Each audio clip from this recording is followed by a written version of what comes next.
Todos conocen la historia. Una isla dorada, tecnología avanzada, círculos de agua, y que de un día para otro, en una sola noche, desapareció. Pero aquí está lo que nadie te cuenta. Cada teoría sobre su ubicación que has escuchado se basa en meras suposiciones, mapas antiguos, la imaginación de Hollywood. Falta lo esencial, pruebas tangibles, evidencia del terreno. Durante 2400 años hemos estado buscando en los lugares equivocados. La verdadera historia yace en el barro, en el polvo volcánico, en el fango del Mediterráneo, en esos lugares donde civilizaciones enteras realmente se hundieron, donde los tsunamis golpearon con furia devastadora, donde personas de carne y hueso presenciaron ciudades siendo engullidas por el mar. No se trata de la metáfora de Platón, se trata de donde apuntan las pruebas cuando dejas de perseguir leyendas y empiezas a excavar. 5 ubicaciones, 5 escenarios de catástrofes, 5 lugares donde algo verdaderamente catastrófico ocurrió. Y uno de ellos está a punto de cambiar todo lo que creíamos saber sobre dónde buscar. Este relato se basa en investigaciones y datos concretos extraídos de fuentes como la revista Communications, Earth and Environment y del Programa Internacional de Descubrimientos Oceánicos, publicado en diciembre de 2023, que detalla los núcleos de perforación de ADN marino de 12 sitios alrededor de Santorini. También nos apoyamos en investigaciones marinas documentadas en el Journal of Archaeological Science, publicado por Cambridge University Press en 2020, que analiza los sedimentos de tsunamis en Palecastro, Creta. No son resúmenes de Wikipedia. Son estudios geológicos revisados por pares, con mediciones de profundidad, datación de sedimentos y cálculos de la altura de las olas, todo ello proveniente de sitios de excavación reales. Volvamos a la información clave. La cuarta erupción más grande en la historia registrada de la humanidad. Entre 28 y 41 kilómetros cúbicos de roca, lanzados violentamente a la atmósfera. La isla se fragmentó, desintegrándose ante la furia volcánica. Una inmensa caldera surgió donde antes se alzaba una montaña. Capas de piedra pómez, con un espesor de hasta 60 metros, sepultaron todo a su paso. Akrotiri, un próspero asentamiento minoico, desapareció bajo las cenizas en cuestión de horas. Pero, ¿qué nos dicen las pruebas? El análisis de los anillos de crecimiento de los pinos de corteza rugosa de California revela daños por heladas que datan de 1627 a.C. Testigos silenciosos de un evento cataclísmico. Los núcleos de hielo de Groenlandia, por su parte, registraron un pico en la concentración de sulfatos. Sin embargo, cuando en 2019 los investigadores analizaron la ceniza volcánica de esta capa groenlandesa, descubrieron algo desconcertante. No coincidía con el volcán de Alaska que esperaban, ni tampoco con el de Santorini. Un error. En 2021, una nueva cronología de los núcleos de hielo groenlandeses ajustó la fecha. Pero la historia no termina ahí. La cerámica arqueológica cuenta una versión diferente. La cerámica minoica tardía del tipo 1A, proveniente de Creta, se alinea con la dinastía 18 de Egipto. Vasijas de piedra encontradas en tumbas de pozo se corresponden con los tipos del nuevo reino. La estela de Ahmose, un testimonio escrito de la época, describe una catástrofe. Ahmose I tomó el poder alrededor de 1550 a.C., o entre 1569 y 1548 a.C., dependiendo de la cronología utilizada. La ventana arqueológica se sitúa, por tanto, entre 1550 y 1480 a.C. Conchas marinas de especies costeras y oceánicas, fragmentos de cerámica, huesos. El patrón de distribución en la costa rocosa sugiere una ola devastadora, una pared de agua de 35 metros de altura, unos 115 pies, que viajó 70 millas hacia el sur, arrasando asentamientos costeros. ¿Significó esto el fin inmediato de la cultura minoica? No. Tras la erupción, se produjo una nueva fase de construcción de palacios. La cultura persistió durante otros 100, quizás 200 años. Finalmente, los micénicos de la Grecia continental conquistaron Creta alrededor de 1450 a.C. El volcán los debilitó, sí, pero no los aniquiló de inmediato. Ahora adentrémonos en la leyenda. Platón afirmó que la isla era más grande que Libia y Asia Menor juntas. Tera, antes de la erupción, tenía quizás 16 kilómetros de ancho en su punto más extenso. Una escala errónea. Platón también aseguró que el hundimiento ocurrió 9000 años antes de la visita de Solón a Egipto, alrededor de 594 a.C., situando la destrucción en el año 9600 a.C. Santorini, sin embargo, entró en erupción en el segundo milenio antes de Cristo, un milenio equivocado. La ubicación, la escala, todo parece estar fuera de lugar. Núcleos de ceniza de lagos turcos revelan que la mayor cantidad de material volcánico se dirigió hacia el noreste. Hoy, 2 millones de turistas visitan Santorini cada año, contemplando los acantilados y las ruinas bajo la ceniza. Una hermosa, aunque devastadora, catástrofe volcánica que transformó una cultura de la Edad de Bronce. El buque de investigación JOIDES Resolution ha penetrado hasta 900 metros bajo el lecho marino, descubriendo enormes depósitos de piedra pómez, residuos volcánicos blancos. Todo fechado en el mismo evento, pero no la erupción minoica, sino una erupción ocurrida hace 520.000 años, 30 veces mayor que la del siglo XV a.C. Una explosión submarina que lanzó escombros a través de 70 kilómetros de agua, irrumpiendo en la atmósfera. La capa de piedra pómez alcanzó en algunos lugares los 150 metros de espesor. No había humanos para presenciarlo, pero este descubrimiento subraya las continuas amenazas volcánicas que acechan en el corazón de Europa. Santorini tembló en 2010 y 2011. Estudios de magma realizados en 2020 y 2022 revelaron una nueva acumulación. El volcán está dormido pero no muerto. Cádex y las marismas de Doñana, en el sur de España. Un paraje atlántico que de pronto acapara titulares. ¿La razón? Las imágenes de satélite revelan círculos concéntricos, como los descritos por Platón. Una isla central. ¿Podría ser...?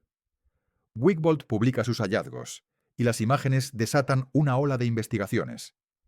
Las emisiones de metano del terreno sugieren el repentino entierro de ingentes cantidades de materia orgánica. Entonces, la teoría de Freund emerge con fuerza. Un tsunami colosal golpeó la costa atlántica, inundando la bahía y sepultando un asentamiento bajo lodo y escombros. La devastación, según esta hipótesis, se extendió desde Marruecos hasta Inglaterra. Imagina esto, un evento de tal magnitud, ocurrido en la antigüedad, capaz de sumergir para siempre comunidades costeras enteras. La bahía que existió cerca de Cádiz en la Edad del Bronce es hoy una marisma. Cambios en el nivel del mar, movimientos tectónicos, acumulación de sedimentos. ¿Podría una ciudad haber existido allí? Una urbe rodeada de canales, con círculos que reflejan la estructura original de la ciudad. Asentamientos de refugiados que conservan la memoria arquitectónica de una capital perdida. En marzo de 2011, National Geographic emitió un documental titulado En busca de la Atlántida, presentando este supuesto descubrimiento. La cobertura mediática fue explosiva. Pero, ¿qué tan sólida era la evidencia? 5 años después, surge una versión diferente. Se revela que Freund pasó menos de una semana en el sitio. No lideró ninguna expedición. Un equipo español llevaba años excavando antes de su llegada. Vilarias Robles afirma que Freund se centró en sus propias teorías sobre la búsqueda de marfil y oro del rey Salomón en Tartesos.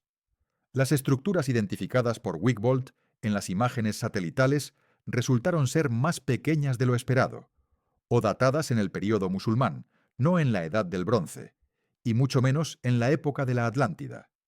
Los datos, al parecer, no encajaban, pero la publicidad ya había hecho su trabajo. Durante 5 semanas, entre agosto y septiembre de 2009, Freund contribuyó a trabajos geológicos y geofísicos durante la segunda excavación. Un equipo de filmación de National Geographic grabó en noviembre de 2010, pasando 8 días en el lugar. Freund fue entrevistado el 8 de noviembre y Vilaria Robles al día siguiente. El documental se emitió 4 meses después, con afirmaciones dramáticas que impactaron al equipo de investigación original. A pesar de los resultados ambiguos, el interés internacional persiste. La ubicación parece correcta. Pero Platón habla de algo más grande que Libia y Asia Menor. La marisma abarca 250 kilómetros cuadrados. ¿El tamaño no coincide? Además, Platón sitúa la destrucción 9000 años antes de Solón. Tartesos existió en el primer milenio antes de Cristo. Un desfase de milenios. ¿Estamos ante un espejismo histórico o la verdad sobre la Atlántida yace aún oculta bajo el barro de Doñana? Robert Sarmast, un arquitecto estadounidense, lanzó una bomba al publicar un libro donde afirmaba haber localizado la legendaria Atlántida. Según él, yace a 15 metros bajo la superficie del mar, en la cuenca chipriota, al sureste de Chipre. Su página web exhibe impactantes imágenes de sonar, líneas que parecen trazadas por la mano del hombre, formaciones angulares que sugieren construcciones e incluso líneas paralelas que evocan muros ancestrales. Sarmast va más allá, argumentando que la propia isla de Chipre esconde pruebas irrefutables, depósitos de cobre, vestigios de extintos elefantes enanos y hasta festivales locales, los catacrilismos, cuyo nombre significa nada menos que diluvio. ¿Podrían estos nombres de lugares ser ecos de una catástrofe olvidada? Sarmast señala que el nivel del mar descendió entre 2 y 3 kilómetros con respecto a los niveles del Atlántico, transformando el Mediterráneo en un desierto salado con lagos hipersalinos. Los sedimentos de esa época, asegura, revelan enormes depósitos de sal. Y cuando la barrera que contenía las aguas colapsó, una inundación apocalíptica llenó la cuenca.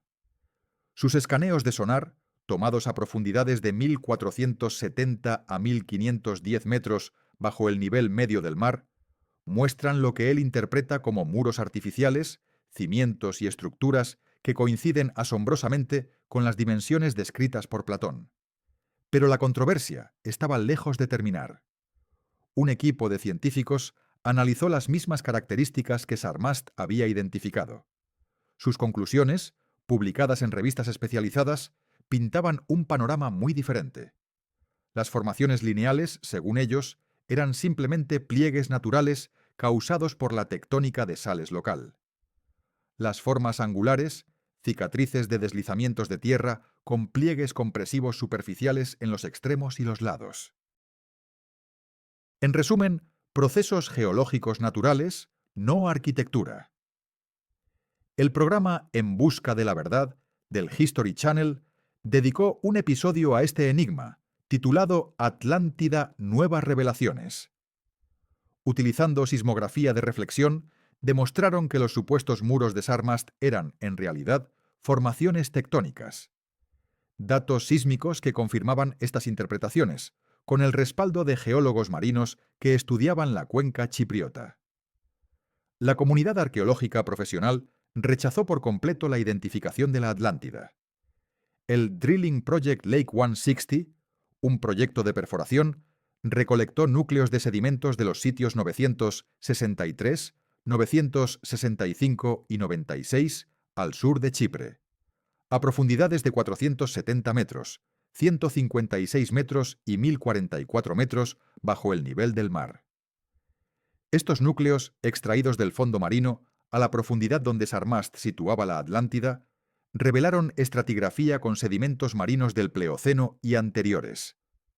Sedimentación marina continua durante millones de años, sin rastro alguno de exposición a la superficie terrestre.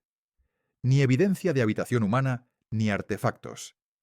El mar Mediterráneo se secó durante la crisis salina mesiniense, hace 5,5 millones de años. Un detalle crucial: los humanos no existían en ese momento. El Homo sapiens apareció aproximadamente 300.000 años atrás. Especies equivocadas, era equivocada. La descripción de Platón habla de una Atlántida que se hundió repentinamente. ¿Cómo podría una civilización existir en un fondo marino que se secó millones de años antes de la evolución humana y que supuestamente se hundió 9000 años antes de Solón. El mecanismo contradice la línea de tiempo, que contradice la evidencia, que contradice la geología. Los deslizamientos de tierra crean rectángulos. La tectónica de sales produce formaciones angulares. La mente humana, buscando patrones, ve muros donde la geología creó pliegues. Sin artefactos, sin estructuras expuestas, sin nada más que sombras sonoras de formaciones paisajísticas naturales, la cuenca chipriota sigue siendo una curiosidad geológica, no la Atlántida. Italia, un enigma megalítico que se entrelaza con la crisis de la Edad de Bronce. Muros de metros de espesor, cámaras abovedadas, posiciones defensivas estratégicas, una arquitectura sorprendentemente sofisticada. Pero, ¿qué secreto oculta este despliegue de poderío? La disposición de estas estructuras sugiere algo escalofriante. La amenaza constante de olas gigantescas, capaces de penetrar tierra adentro hasta los valles más recónditos. Una capa de destrucción, fechada al final de la Edad de Bronce, nos habla de una catástrofe. Y lo más inquietante es que esta fecha coincide con eventos sísmicos documentados en el Mediterráneo. Piensa en esto por un momento.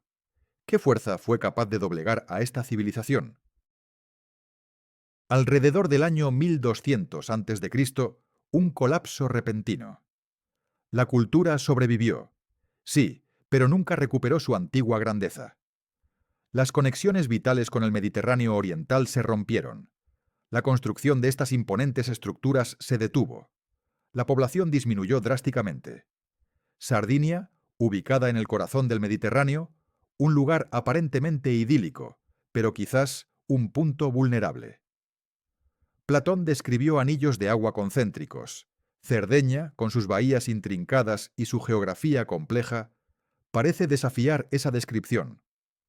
La cultura nurágica, una civilización avanzada de la Edad de Bronce, se enfrentó a presiones implacables. Cambios climáticos devastadores, el agotamiento de recursos esenciales, incursiones hostiles. Y como si fuera poco, desastres naturales que intensificaron las tensiones existentes. Cerdeña, con su floreciente cultura de la Edad de Bronce, sufrió una devastación costera que marcó su destino. Un declive que se consumó después del siglo X a.C. Estos hechos, aunque fascinantes, no la convierten en la Atlántida. Su ubicación geográfica contradice las descripciones de Platón. La cronología histórica no coincide. La disposición de sus ciudades y defensas desafía la leyenda. Tsunamis, olas gigantescas, han azotado las costas del Mediterráneo a lo largo de la historia. Cerdeña no es una excepción a esta regla.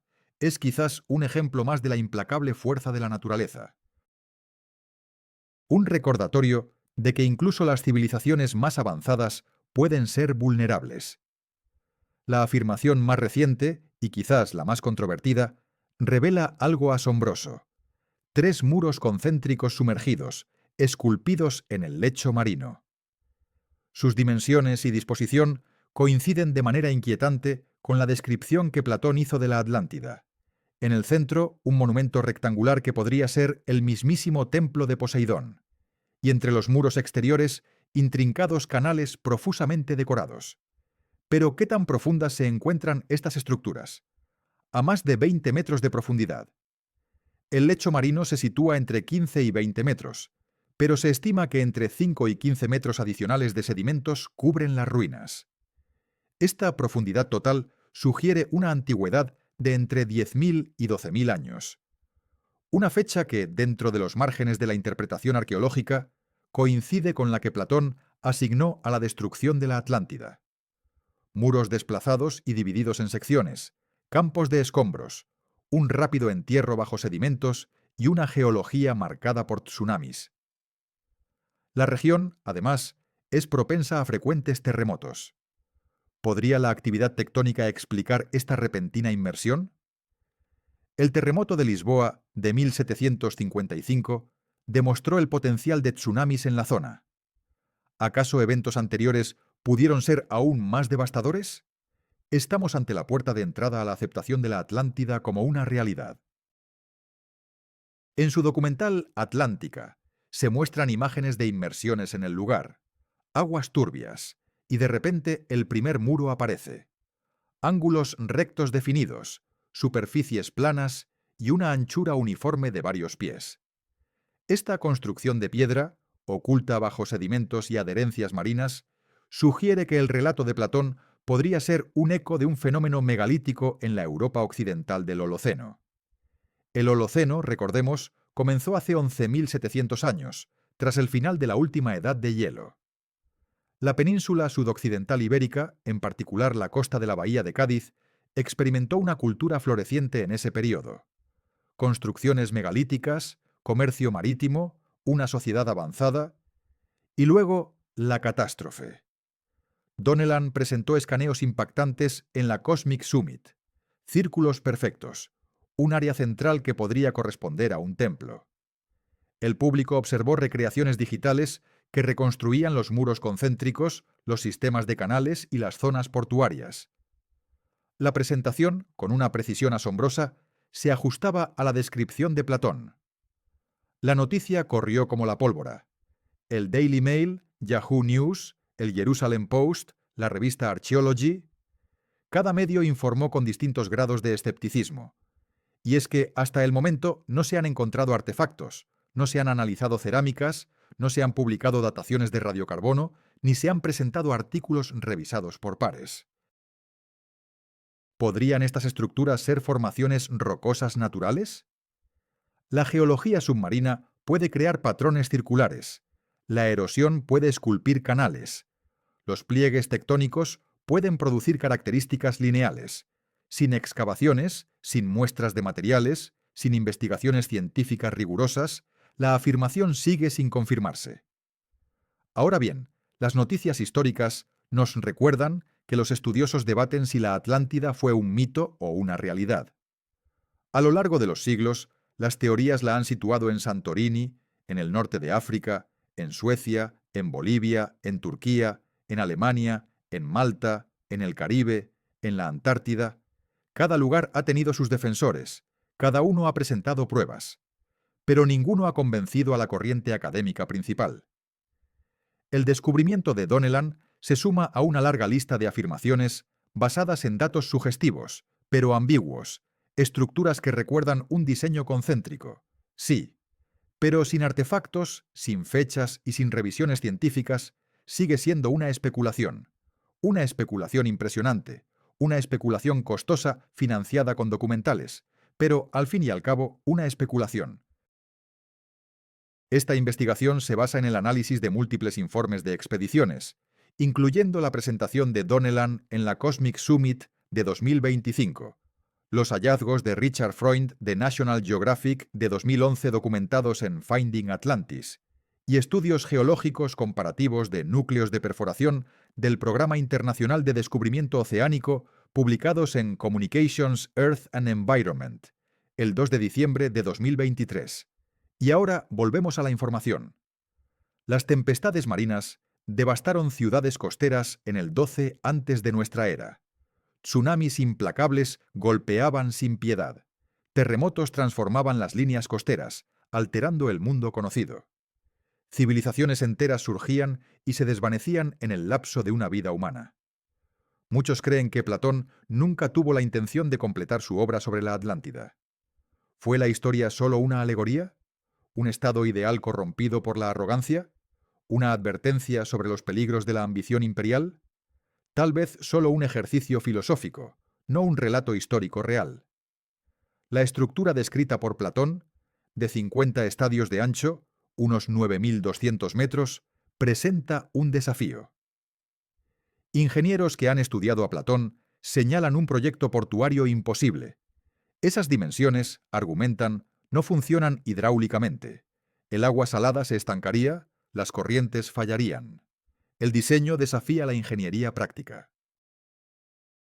Pero, ¿y si la Atlántida fuera algo más que una simple invención?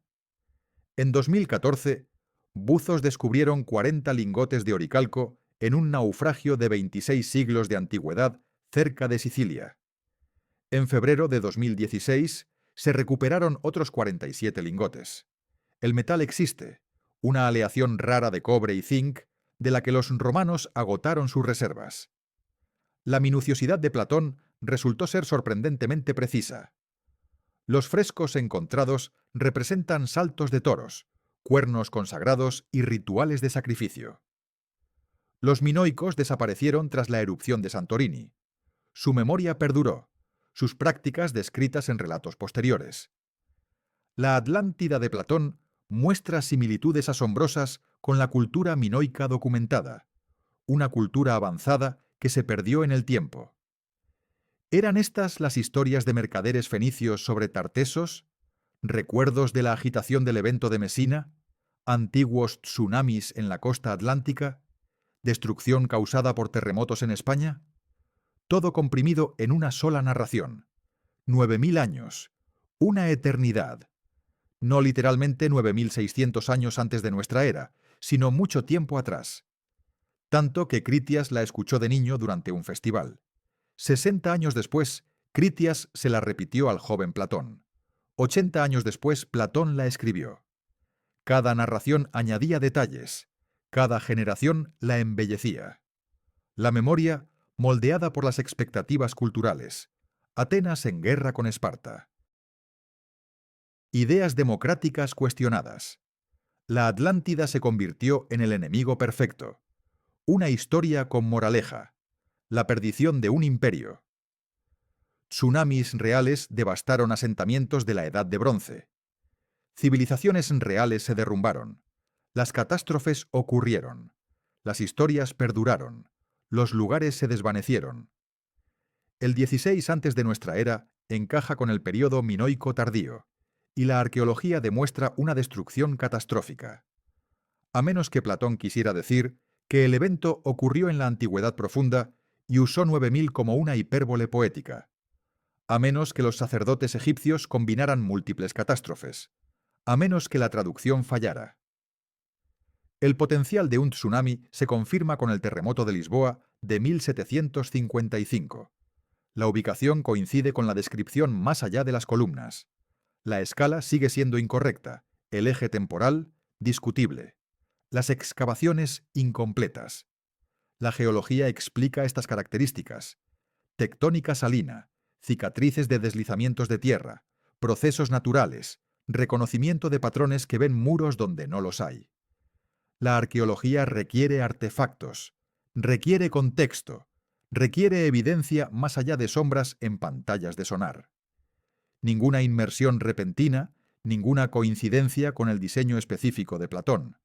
Una civilización existió, floreció, cayó. No la Atlántida, sino el Mediterráneo. Una coincidencia geográfica con la ubicación de Platón, pero sin artefactos publicados, sin revisión científica, sin materiales excavados, sin consenso científico. La afirmación espera verificación. Arqueólogos académicos levantan las cejas. Geólogos explican formaciones naturales. El ruido disminuye. La búsqueda continúa. Todo comprimido en una sola parábola sobre una isla rica que enfureció a los dioses. La resolución del sonar aumenta. Los taladros alcanzan mayor profundidad. Las imágenes satelitales ven a través del agua y la tierra. Nuevos métodos encuentran lo que las viejas búsquedas pasaron por alto. Una explosión submarina que nadie vio, pero que cambió para siempre el lecho marino. El descubrimiento cambió la comprensión de los peligros volcánicos en el mar Mediterráneo. No se encontró la Atlántida. Se encontró algo más importante. Evidencia de eventos catastróficos recurrentes que destruyeron repetidamente la civilización en esta región. Placas tectónicas convergentes, la placa africana subducida bajo Eurasia, el arco egeo, el arco calabrés. Toda la región se encuentra en una geología en colisión. Ciudades construidas en costas enfrentan destrucción repetida. Las civilizaciones florecen, la catástrofe golpea. Los sobrevivientes reconstruyen, la memoria se desvanece, surgen nuevas civilizaciones. El ciclo se repite. Piensa en esto. Un terremoto durante una noche de invierno, una ola de marea, una ciudad entera sumergida. 10 barcos anclados en mar abierto, arrastrados bajo las olas. Pausanias visitó las ruinas 2 siglos después. Vio muros bajo el agua. Pausanias escribió: «Hélike fue tragada por el mar».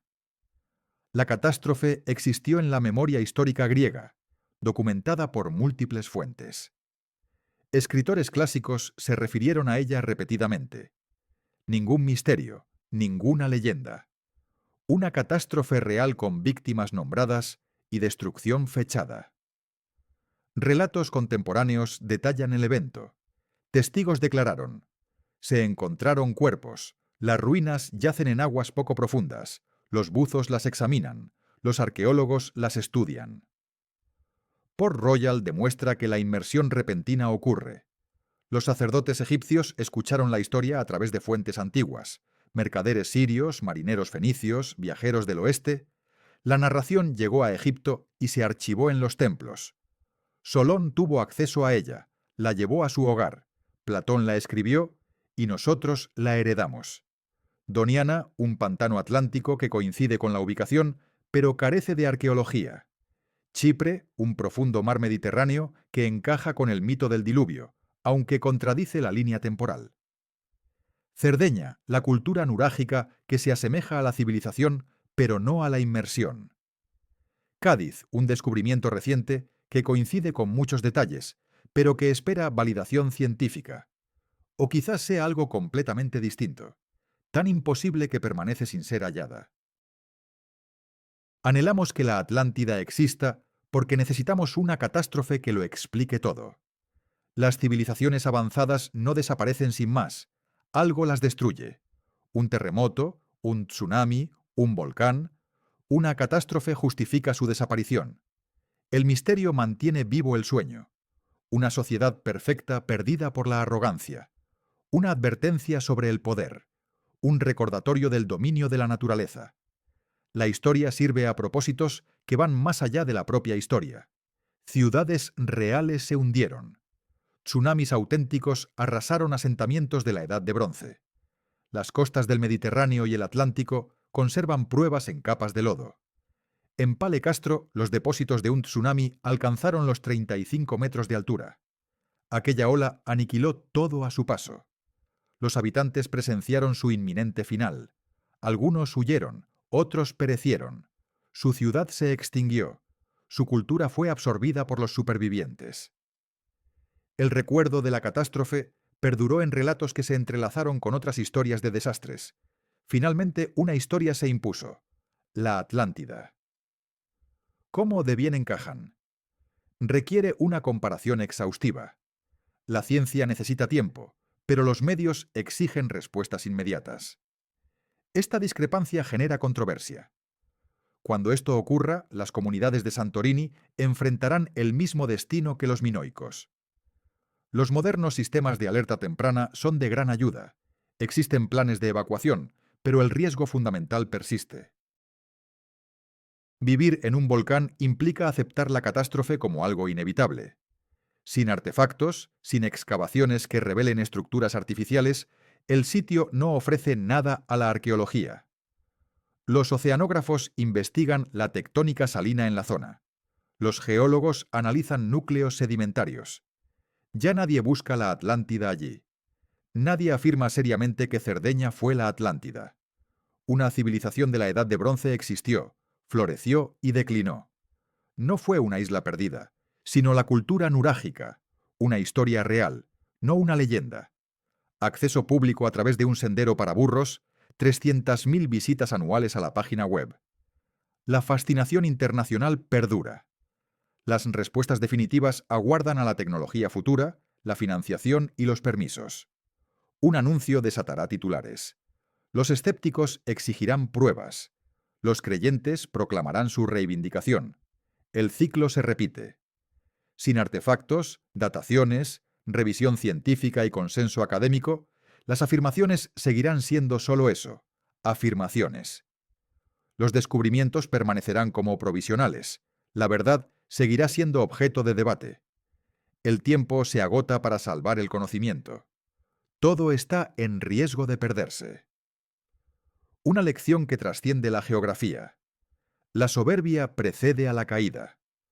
La naturaleza siempre prevalece sobre la tecnología. La mortalidad acecha a la inmortalidad.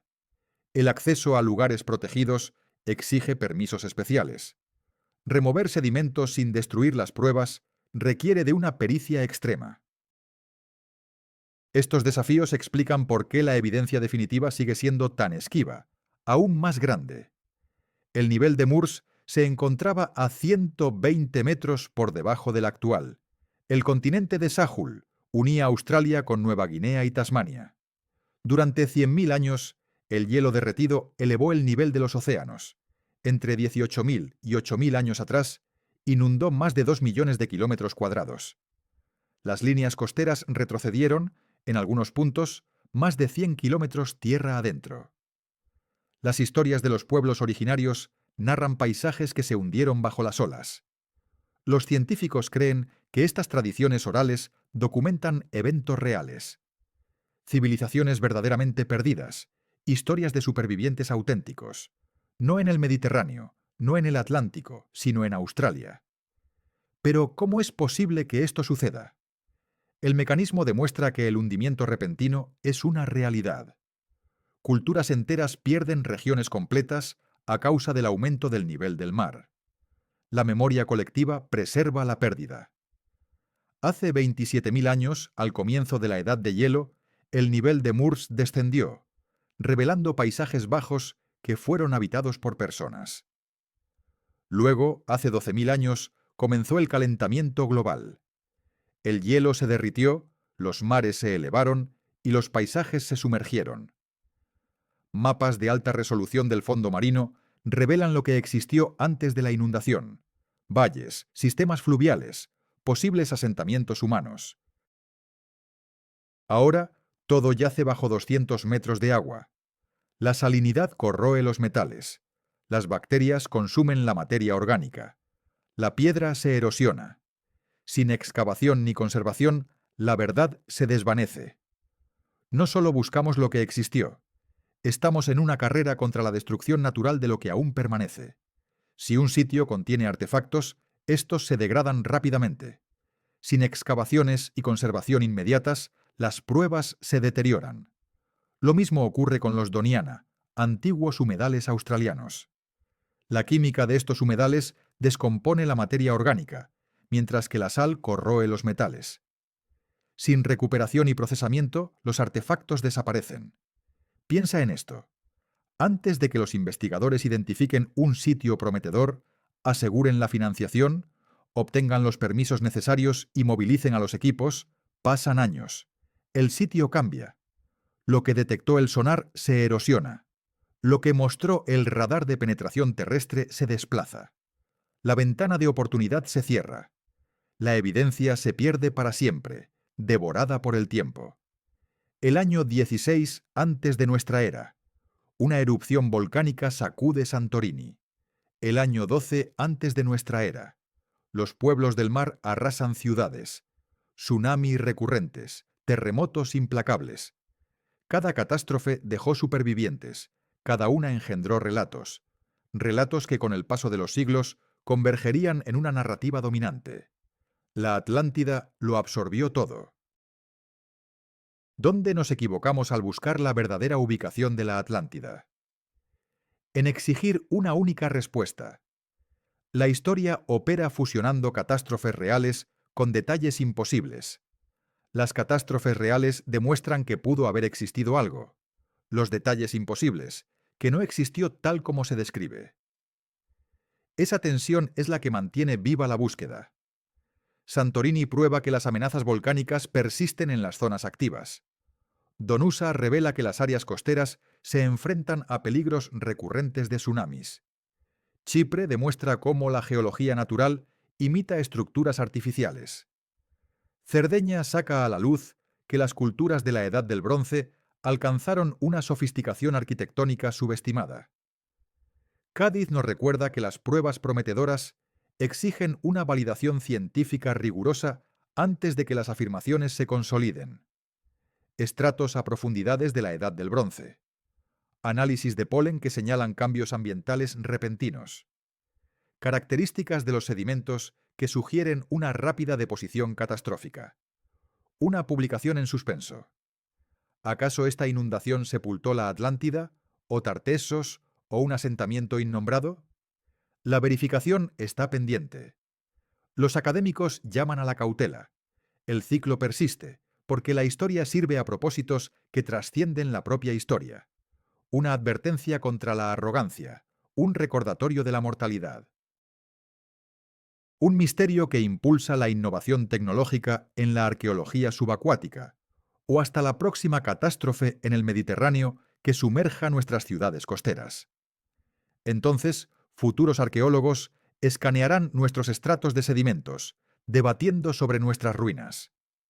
Se enfrentarán al mismo desafío: pruebas parciales, interpretaciones controvertidas, teorías en competencia, la búsqueda de la verdad en fragmentos. Piensa en esto por un momento. Lo que cambió en el año 2025 no fue el descubrimiento de la Atlántida. Fue la comprensión de que la Atlántida simboliza cada civilización destruida por una catástrofe, cada asentamiento costero engullido por un tsunami, cada isla volcánica que estalló, cada ciudad devastada por un terremoto. El nombre varía según la cultura. La historia permanece inalterable. Logros humanos que se topan con límites naturales, el orgullo que precede a la caída, la memoria que perdura más que los monumentos.